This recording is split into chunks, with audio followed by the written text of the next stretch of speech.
यशस्वीपणे राबवित असताना आम्ही त्यांचा साक्षीदार आहोत।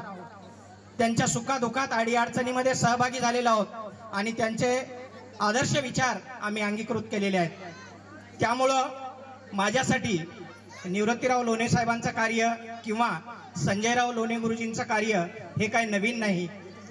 ज्यांनी तपोवन बुद्धभूमीमध्ये अगदी माळरानावर तथागतांच्या धम्माचे ज्ञानाचे विचार देऊन तथागताचा धम्म संबंध जगाला दावून विद्वान भिक्खू संघाच्या वाणीतून तथागताचं ज्ञान परिसरातच नव्हे, जिल्ह्यातच नव्हे, महाराष्ट्रातच नव्हे तर संपूर्ण देशामध्ये ज्ञान देण्याचं काम ज्या निवृत्तीराव लोणे साहेब यांनी अखिल भारतीय बौद्ध धम्म परिषदेच्या माध्यमातून केलं, त्या बौद्ध धम्म परिषदेच्या 5 बौद्ध धम्म परिषदेपर्यंत मी त्यांच्या सोबत होतो आणि तथागतांचं पुण्य मी 5 धम्म परिषदेमध्ये त्यांच्या सोबत कार्य करत असताना 6व्या वर्षी मला तथागताच्या त्या आणि हे कार्य करीत असताना संजय गुरुजी मग ते धार्मिक धम्माचं कार्य असेल, सामाजिक कार्य असेल, शैक्षणिक कार्य असेल किंवा गावातील लोकांच्या अडीअडचणी सोडविण्याचं काम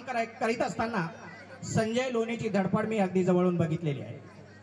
प्रतिकूल परिस्थिती असताना मग ते जयंतीचं पॅम्पलेट असेल, धम्म परिषदेचं पॅम्पलेट असेल ते काढत असताना आमचा कोणी प्रमुख कार्यकर्ता विसरून राहिलाय काय इथपासून ते नेत्याची तारीख घेण्यापर्यंत नेता आमच्या कार्यक्रमाला येणार आहे काय, नेता येण्यासाठी त्यांच्यापर्यंत पोहोचून त्यांना विनंती करून तळमळीनं कार्यांच्या हस्ते पारितोषिक देण्यात आलेलं आहे। मी त्याही विद्यार्थ्यांचं, त्या गुणवंत विद्यार्थ्यांचं मनापासून अभिनंदन करतो आणि त्यांना शुभेच्छा देतो।